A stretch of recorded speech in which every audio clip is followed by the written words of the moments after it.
Well, I mean, this whole REDnote, TikTok, xiaohongshu thing that's still going on. I know that TikTok has come back in the US, at least until April, I think Trump said. I don't know all the details about it. But what I've been thinking is, like, before TikTok was, they had TikTok and they had Douyin. They had two separate channels. They had a foreigner channel and a mainland China channel or company. And they did that for a reason. And, the government here wanted that for certain reasons. So I'm just thinking, like, how long can this last? How long can they allow, the xiaohongshu or REDnote company allow these foreigners on their app and just have so much of an influence both ways, not just Americans on Chinese, but also Chinese on Americans. I don't think either government really enjoys this right now. Although I see a lot of benefits from it. I think it can be a great thing to have this, a fair trade, open conversations between different countries, different populations. I think that's a great thing. But with Chinese New Year coming up, a lot of companies are taking time off, a week or two, whatever it is.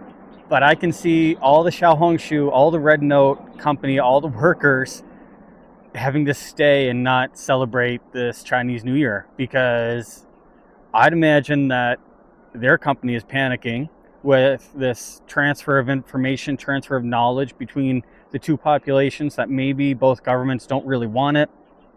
So I can see them setting up something such as what TikTok had with, Douyin and TikTok and the two different companies. So I don't see this lasting too much longer, honestly, guys. Although I wish it would stick around.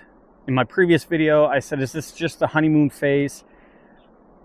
I wish that there was an app specifically for this type of thing, where different populations can conversate and trade knowledge and just chat with each other, get to know each other. But that's not the case. So I think REDnote, xiaohongshu, is going to try to come up with two different companies. I think you'll probably have it'll stay the status quo here in China. It'll be xiaohongshu. And then outside of China, for foreigners, Westerners, it'll probably be REDnote. I think right now what people should do is really take advantage of this opportunity and, not squabble. Don't have little tit for tat fights on the internet or anything, but just really try to take in as much as you can of this. Take in as much of each other's culture as you can, because I don't know if this is going to last, and whenever you lose something, that's whenever you wish that you had it back. In my honest opinion, I can't see this lasting more than a few months. I think that they're already working on a solution to this, to divide to make it into two different companies, two different products. Right now, you really should take advantage of it. You really should. Don't worry about like the different prices for things or economies, but try to get to know each other and break down some of these barriers that maybe your own media on both sides all around the world have been throwing your way, because all these previous judgments, I know. That's why I have this channel. I'm trying to put more of this Chinese culture out there, but not only that, I want to show people show Chinese people what foreigners have to offer. I'm Canadian. I want to be the best Canadian I can be. I want to show Canada in a good light, and I hope that I'm doing that. So I think what everyone should be doing is trying to do that themselves, especially online, and take advantage of what you have right now, because I think it'll be gone sooner than you think.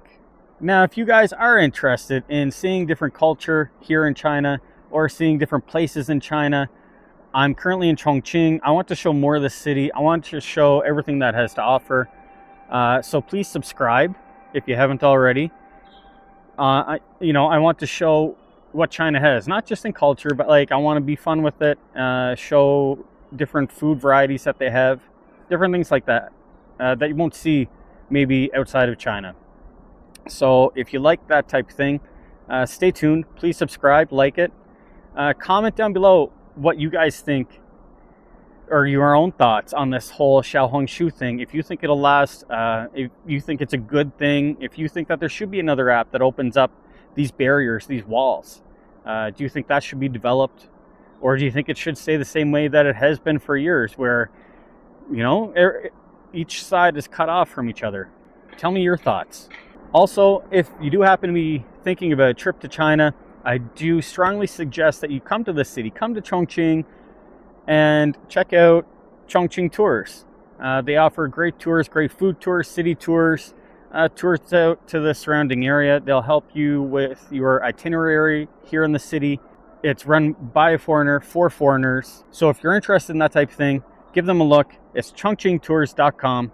These are my own thoughts about this whole situation. I do think it's a good thing, but I can't see it lasting. But that's pretty much all I have to say. So I'll see you in the next one.